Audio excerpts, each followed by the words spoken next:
Stokiometri bensin dan udara adalah ini tadi C8H18 tambah udara. Ini udaranya kandungannya oksigen, hidrogen dan lain sebagainya. Itu hasilnya ya CO2 tambah H2O tambah N tambah energi panas.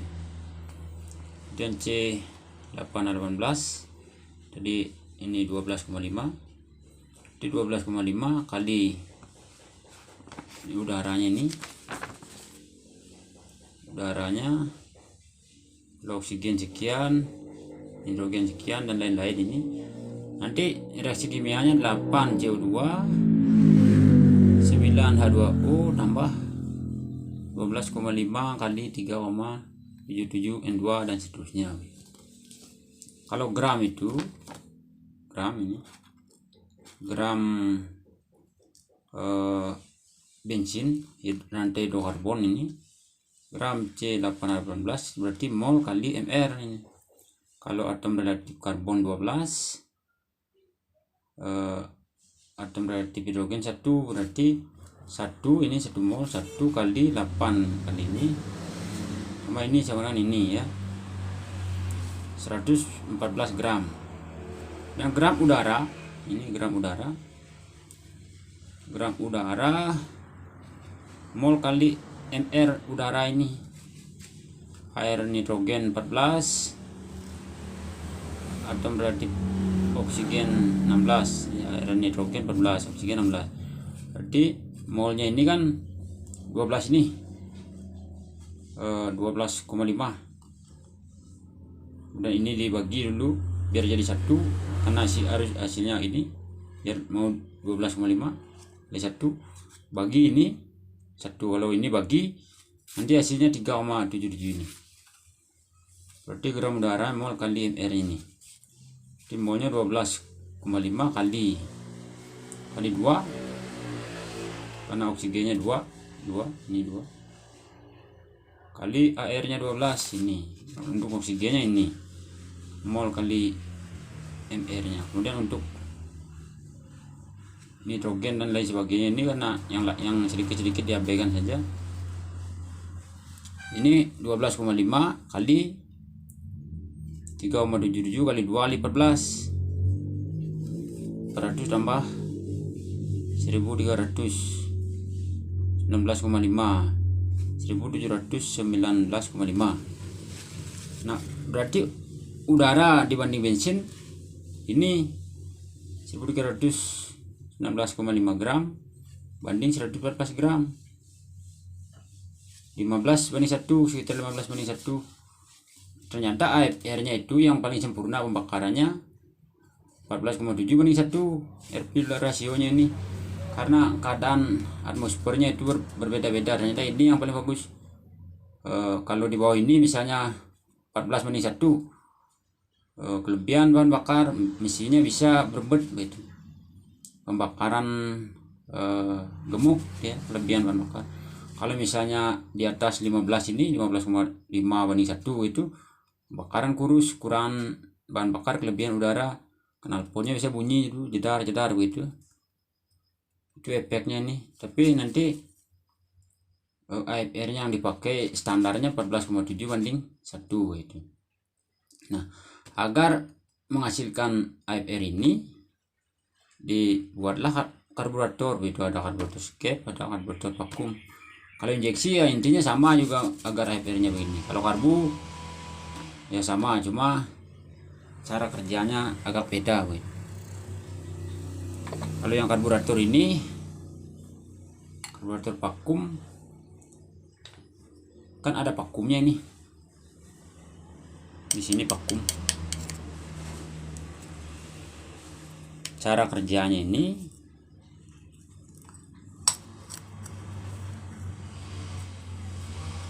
juga sama, mirip dengan karburator skep itu, cuma ini pakai vakum.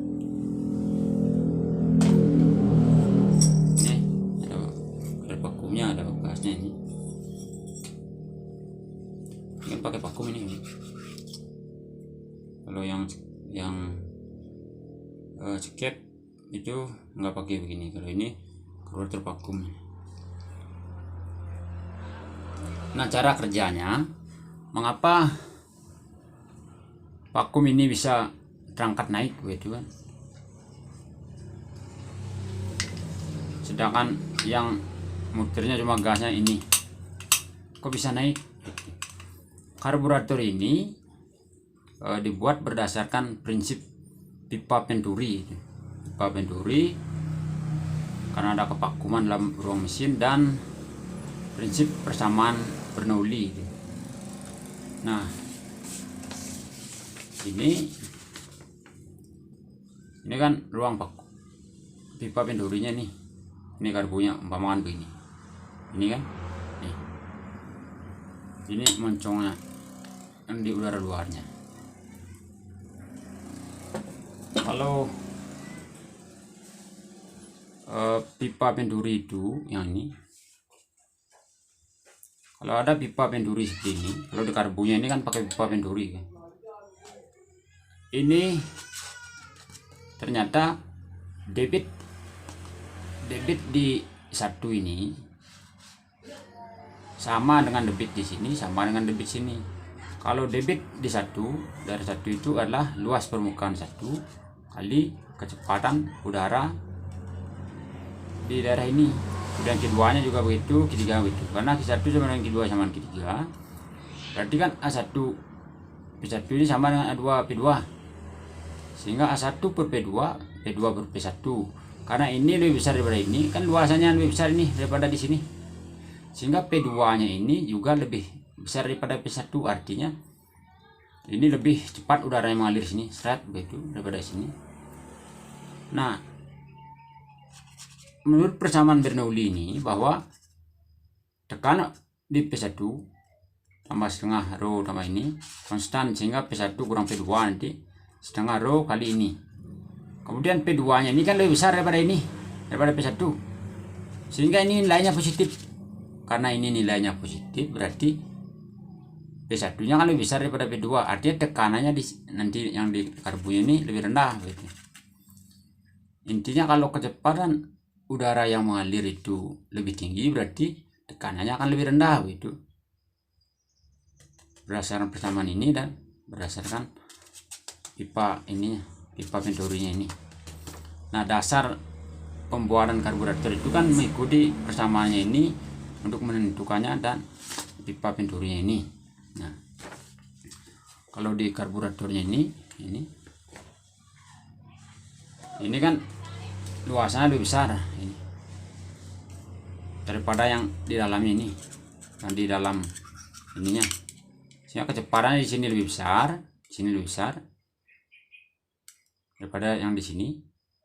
Sehingga akan tekanannya akan lebih rendah di sini. Tekanannya di sini lebih rendah.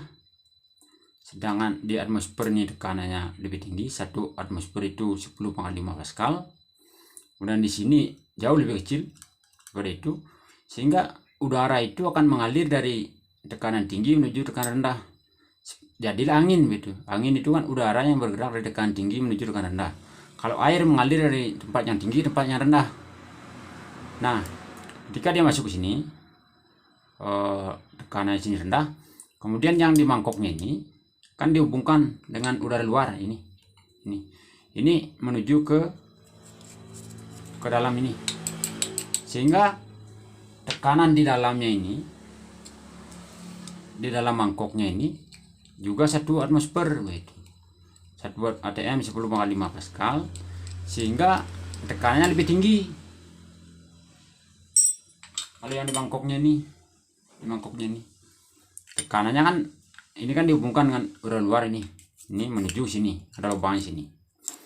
Kemudian ketika bensinnya masuk melalui selangnya ini selangnya masuk sini, serat betul masuk ke sini, masuk ke mangkok ini, kemudian mendorong pelampungnya seret begitu. Pada saat begitu nanti ini menutup agar menjaga bahan bakarnya tetap sama di sini. Tekanannya di sini dalam mangkok ini kan 1 atmosfer yang di sela-sela bensinnya ini, sedangkan yang di di antara ini kan kurang dari 1 atmosfer, sehingga udara yang di sini itu akan mendorong ini, karena kan lebih tinggi kan dia mau lari ke yang lebih rendah, sehingga bensinnya ini karena udara yang di sini mendorong itu set begitu lebih tinggi, kan bensinnya nanti yang di mangkoknya ini akan pindah ke sana begitu, terhisap melalui ini apa namanya pilot jet ini pada saat lamsam, pada saat stasioner. Kemudian kalau sudah putaran menengah, putaran tinggi ini dia nanti ini bensinnya dari sini masuk ke sini karena perbedaan tekanan itu begitu prinsip kerja ini. Kemudian mengapa ini bisa naik ini padahal tidak ada yang menariknya? Kalau karboscape kan ada yang narik, kalau ini tidak ada yang narik, tapi dia naik dengan sendirinya gitu. Ini bisa naik karena adanya kevakuman ini. Ini kan ceritanya karbunya begitu. Ini moncongnya ini 1 atmosfer 10,5 Pascal. Udah masuk sini, ini kotak bensinnya ini. Masuk ke sini, ini escape-nya. Kemudian ke ruang mesin. Ruang mesin kan vakum. Hampa udara ini. Hampa udara tekanannya kan jauh lebih rendah daripada udara luar ini. 1 atmosfer. Ini bahkan jauh lebih kecil daripada ini, sehingga perbedaan tekanan bahkan tidak ada udara di sini, atau anggaplah nol begitu, nol ATM.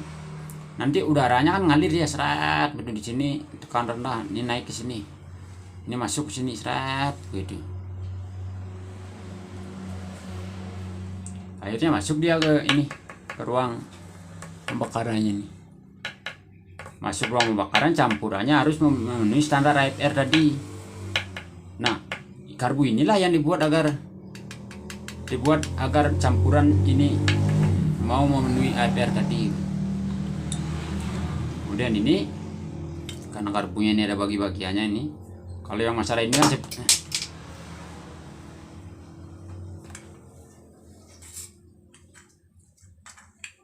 ini kan naiknya nanti seolah-olah dengan sendirinya. Dia bisa naik karena ini naiknya ini begitu posisinya, karena ada kevakuman di sini, vakum udaranya kan ngalir seret begitu sini, ngalir ke sini, seret ke sini, ngalir lewat ke sini. Nah, semakin tinggi kevakumannya di sini, semakin tinggi kevakumannya di sini, berarti udara yang di atas ini tadi kan begini, udara yang di atasnya ini, udaranya di sini, di dalam di atasnya ini akan terhisap karena ada lubang ini, lubang menuju intake manifold ini sini. Ini kan ada lubang, nih, ini kan ada lubangnya nih, kelihatan. Ini kan ada lubangnya, lubang ini, udaranya dari sini akan dihisap seret di sini, baru ke intake manifold ini seret ke ruang mesin gitu.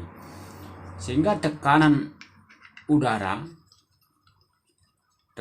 di atasnya ini di sini, sehingga tekanan udara di sini kan lebih rendah daripada di bawahnya ini, karena ini sudah dihisap ke intake manifold dan dibawa ke ruang mesin.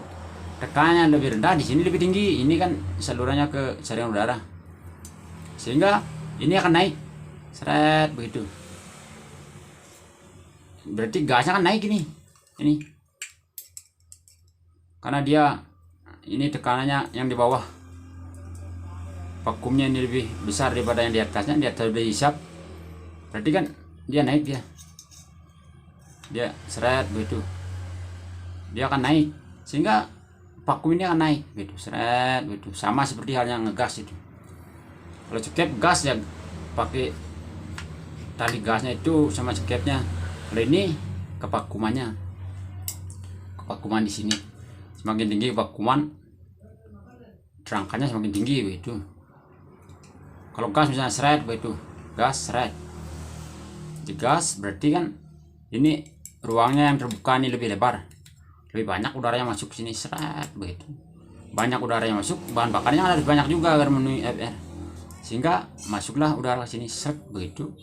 Yang dihisap di sini kan lebih banyak juga, seret begitu, naiknya lebih tinggi juga. Itu sebabnya ini bisa naik karena perbedaan tekanan ini. Di atasnya ini kan tadi ada tutupnya,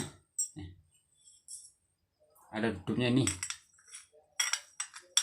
ada tutupnya begitu, tutupnya begitu. Yang di dalam di antara ini sama ini kan tutupnya begitu, set begitu. Karena dihisap ini yang di antara ini sama ini, jadi kan tekanan rendah sini, naik dia akhirnya. Karena begitu tekanannya di atas rendah, kemudian di sini sama dengan tekanan udara luar, bahkan bisa lebih besar karena dia juga ngisap nanti di dalam sini, mendorong itu, jadinya ini naik. Itu kalau sebab naiknya ini. Kemudian kalau ini pas naik begitu, seret begitu, berarti kan main jetnya ini nanti bekerja dia, karena di antara ini jarumnya ini sama main jetnya ini.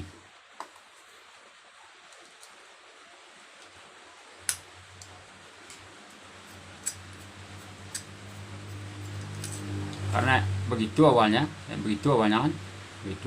Pada saat begitu belum ada yang masuk minyaknya. Nanti kalau ini sudah naik, karena sudah terangkat ini pada putaran menengah, karena sudah naik kan ini, karena sudah naik seret, ini sudah naik seret begitu, berarti bensin itu yang dari mangkoknya tadi masuk ke sini, ke main jetnya ini needle jetnya. Ini kan ada lubang-lubang juga yang begini. Ini lubang-lubangnya ini untuk mencampur udara dan bensin itu agar mau jadi uap. Karena awalnya bensin kan cair, dia dirubah jadi uap. Ini yang merubahnya jadi uap. Yang kayak sepuyer itu. Kalau yang ini, yang pilot jetnya ini sama juga, tapi ukurannya lebih kecil. Ini bekerja pada saat stasioner, pada saat putaran lamsam ini. Kan ada juga lubang-lubangnya nih. Di kanan itu. Itu kan ada spur jajarnya. Ini ada lubang ini, tembus itu lubangnya. Kalau lihat di sini, lubangnya tembus. Ini harus tembus lubangnya ini, tembus ke sini, dari mangkuknya tembus ke sana gitu. Kalau ini tersumbat, susah menghidupkan motornya, harus dibersihkan. Kemudian untuk pelampungnya ini ya menjaga agar minyaknya masuk itu stabil gitu. Ini harus datar gitu, karena ini udah gangguan ini garpunya ini. Setelan lampunya juga harus pas gitu. Kalau begitu kelebihan dia bahan bakar, kalau begitu kekurangan susah nariknya di sini. Itu lebihan banjiran gitu. Kemudian apa fungsi, kan ada lubang-lubangnya nih.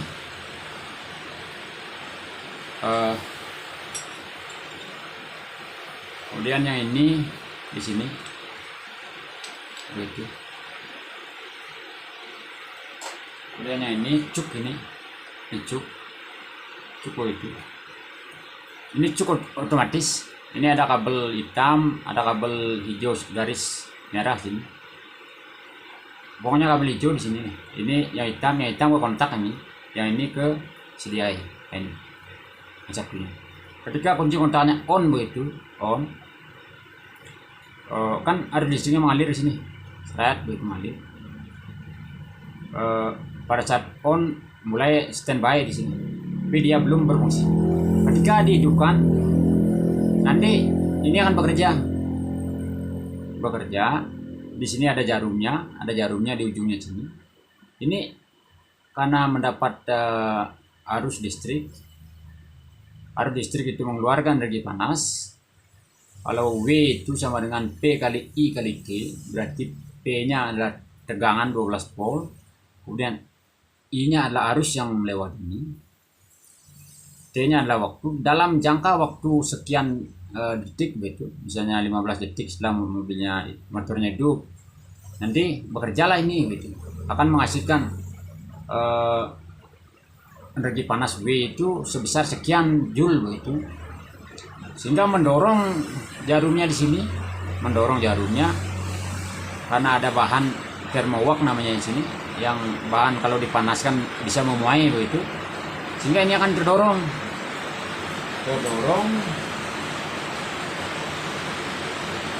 Kemudian ini kan ada jarumnya sebenarnya sini begitu, jarum, tapi karena hilang jarumnya di sini. Anggaplah ini jarumnya, jarum begitu, jarum ada jarumnya. Ini kan ada lubangnya juga itu, yang tempat cuknya. Nanti kalau pas begitu, jarumnya ini akan menutup lubang di sini. Ketika cuknya sudah tidak berfungsi, akan masuk sini, sehingga kerja cuknya dihentikan. Cuknya ini digunakan pada saat menghidupkan, agar lebih gampang menghidupkan, agar bahan bakarnya cepat masuk ke ruang pembakaran begitu. Ini cuknya. Kalau misalnya cuknya ini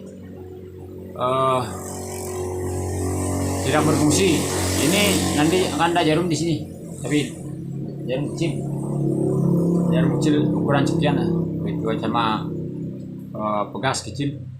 Kalau ini tidak berfungsi, cuknya terus dia bekerja, motornya bisa dia RPM-nya tinggi. Kadang ada juga yang menutupnya dengan kapas atau dengan rokok dan lain sebagainya. Kemudian lubangnya ini, kan ada lubang ini, lubang ini kan pasang begini, begitu kan. Nah, kemudian udaranya masuk ke sana, saat itu masuk ke sana, masuk juga sini. Kalau yang di atas ini kan lubangnya ini lubang ini, dia menuju ke sini.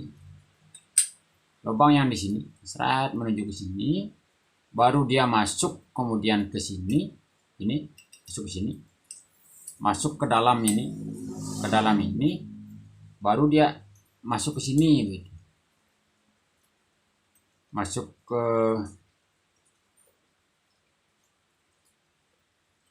Masuk dia dari sini, masuk ke sini, keluar di sini, yang ini, kemudian masuk ke sini, yang ini tembus dia ke ini, ke intake manifoldnya nanti, sehingga membantu dia ini, membantu menghisap bahan bakar ini, sehingga bahan bakarnya dari sini lebih gampang masuk. Kemudian satunya ini yang lubangnya ini, yang lebih di bawah posisinya dari sini, ini, yang dari sini, ini menuju ke ini, bagian ini juga sama. Nanti di dalamnya ini kan ada lubang-lubang kecil di dalamnya ini, ada lubang-lubang kecilnya, lubang-lubang kecil ini ada 4 lubang, kalau nggak salah 4. Ini satunya ini dari sini ke sini, lubangnya ini dah, yang dari sini, yang dari J-nya ada juga kecil sekali dari sini. Yang ini kan menujunya ke sini, sini, menujunya ke sini. Udah, kalau bensin itu kan masuknya ke sini, set, masuk ke sini. Nanti kalau yang lubangnya ini kan 2 lubangnya ini, set, begitu, ini tertutup dia, ini langsung masuk ke menjet. Menjetnya tembus ke sini, ini menjetnya ini.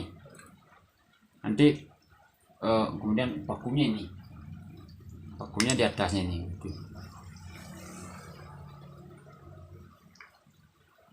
vakumnya di atasnya begitu, sehingga yang menjetnya tembus ini. Nanti uap bensinnya pas itu masuk ke sini. Pada saat stasioner atau gasnya ini belum belum digas begitu. Yang kerja itu ini pilot jetnya, manajernya belum kerja. Cupnya juga tadi yang ini difungsikan.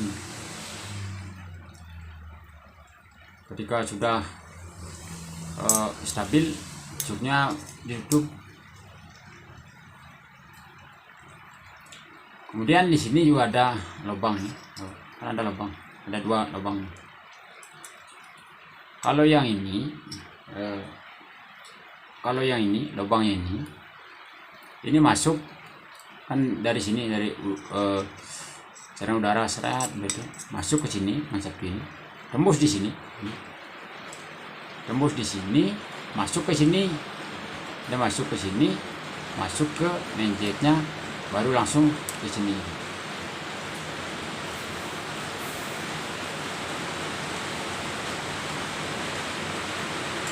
Ya ini ACP-nya nih. Kalau ini ACP-nya kan ini tutup, nih. Udaranya masuk dari sini, yang tadinya ini masuk ke sini, masuk ke sini dalam. Karena ini menekan biar lubang.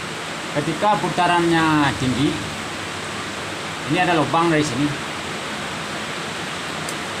Ini ada lubang dari sini, tembus ke sini. Putaran tinggi kan diisap udara ini, serat begitu. Sehingga ini awalnya ditekan oleh pegas ini, ACP ini, air cut valve ini ditekan begitu awalnya. Kemudian karena ada isapan ini akan terangkat seret begitu, terangkat. Kemudian ini kan ditutup lubangnya karena sudah terangkat ini. Akibat kevakuman tinggi, objek udara isap lewat sini seret begitu. Ini tertutup, ini tidak kerja. Ini berhenti kerjanya, Bu. Kalau yang ini juga tembusnya ke bawah sini seret ke pilot jet ini. Kalau misalnya ininya rusak, nanti boros bahan bakar. Artinya pilot jetnya tetap bekerja walaupun yang harusnya kerja adalah main jetnya begitu. Kemudian ada juga pengatur angin ini. Kalau pengatur angin itu jadi pengatur angin ini kan setelan angin. Setelan angin ini putarannya tergantung jenis mesin motornya, tergantung karbunya. Pokoknya ada yang 2,5 putaran, ada yang 2 putaran. Yang penting kalau ini putar ke kanan, bunyinya berebet, berarti kelebihan bahan bakar, putar ke kiri. Kalau kelewatan ke kiri sampai knalpotnya bunyi bisa dar-dar itu kekurangan bahan bakar, kelebihan udara, berarti putar kanan gitu. Tak mesti harus dihafal ini pengatur anginnya ini. Yang penting di mana putaran tertinggi mesinnya, RPM-nya tertinggi, di sanalah berarti setelannya bagus, Bu. Itu kalau yang ini pengatur angin. Nah, pengatur angin ini tadi kan dari sini kan ada lubang 2 ini. Dari lubang 2 inilah anginnya seret masuk ke sini. Dari sini ini masuk ke sini seret. Yang ini masuk ke bawah. Tembusnya di pilot jetnya ini. Kok biar kelihatan tembusnya di pilot jetnya.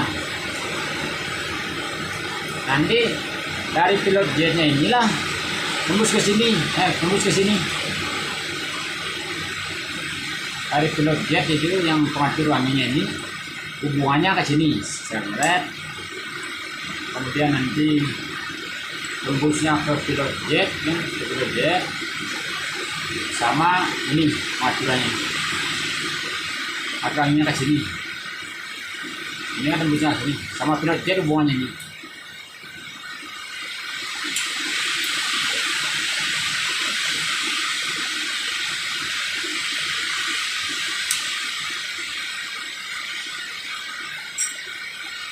Ini kan ada lampunya sama ininya, lampu sama ini, sama ventilannya ini, ya muncul di sini.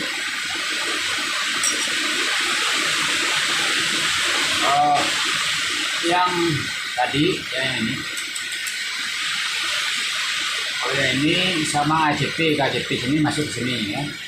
Kemudian thread begitu ini garis ini tertutup. Kalau ini masuk sini ini tertutup sehingga berhenti difungsikan ini. Kemudian yang ini nanti tembusnya ke ini, ke pilot jet ini kan? Tembusnya ke pilot jet. Kemudian yang ini yang pengatur udaranya ini, telanginya ini kan berhubungannya sama pilot jetnya ini seret gitu, ini kan pelihara ini seret ke sini ke pilot jet.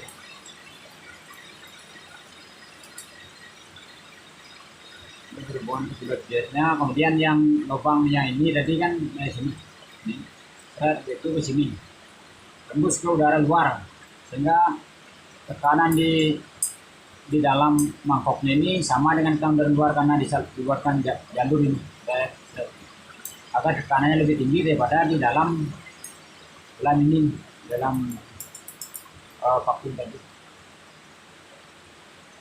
Sehingga kalau tekanannya di sini lebih tinggi kan mau dia bensinnya teresap naik ke sana begitu. Ya intinya karburator itu untuk mencampur bahan bakar dan udara. Karburator cetek juga sama begitu, cuma lebih simpel. Kalau ini kan agak komplit ini karena pakai vakum ini, membran vakumnya ini. Kalau bisa karetnya ini rusak nanti motornya berebut bahkan bisa mati karena ini kalau robek lubang-lubang kan berarti tidak bisa dia naik ke atas. Karena kalau dihisap misalnya seret gitu masuk tadi sini, yang di sini juga di bawahnya ini ikut juga karena robek kan ikut naik, sehingga ini nggak bisa naik, sehingga harus ganti vakumnya kalau gitu. Kemudian tekanannya yang di bawah sini kan juga lebih besar daripada sini karena ini udah dihisap, ini juga dari sini di bawahnya ini lebih besar, dia terangkat seret gitu. Dia naiklah dia. Kemudian di sini juga tekanannya juga lebih tinggi daripada di atasnya, sehingga naik di bawahnya ini kan. Kan doangnya hanya sekian.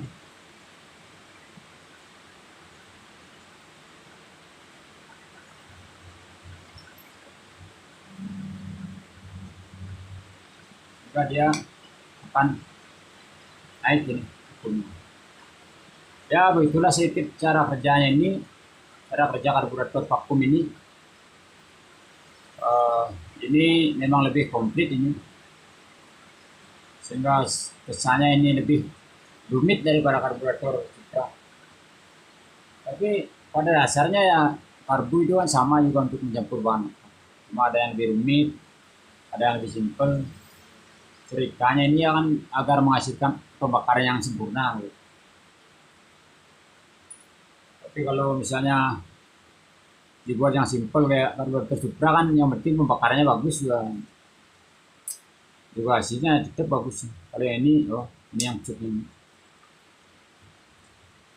udaranya dari sini masuk sini, kemudian ke sini keluar sini, keluarnya sini, tembus sini. Nah ini ke sini, tembus ke sini. Pokoknya lubang-lubang ini tidak usah dipusingkan, yang penting kita ngerti jalur-jalur lubangnya nih. Oh lubang ini ke sini gitu kan. Yang penting ini ke sini ke main jet, kemudian ini ke pilot jet ini pengatur anginnya ini. Nanti yang penting lubang-lubangnya bersih gitu. Kalau misalnya gangguan karbunya, lubang-lubangnya ini harus bersihkan semua. Misalnya kalau sudah ada yang rusak begitu, misalnya harus diganti ininya, misalnya rusak ganti, ininya rusak ganti gitu. Bahkan kalau misalnya rusak semua ya karburatornya ini diganti. Kemudian kalau misalnya ini yang ACP-nya ini rusak, menyebabkan boros ya ganti, bisa ini juga sama ini. Kalau karburator ini kan sebenarnya asalkan ini yang masih bagus bisa diperbaiki. Belikan spare partnya ganti-ganti yang dengan spare part yang bagus.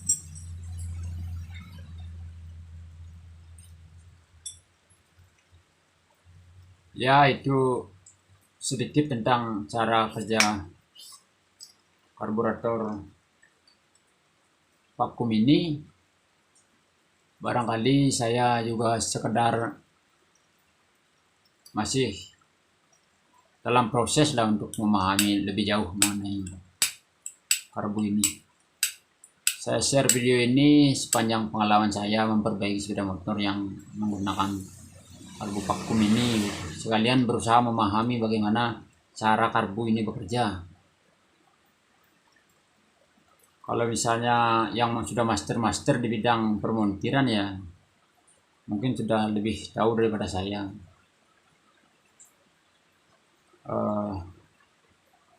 Saya ya sekedar berbagi pengalaman gitu. Siapa tahu misalnya ada yang komen, ada yang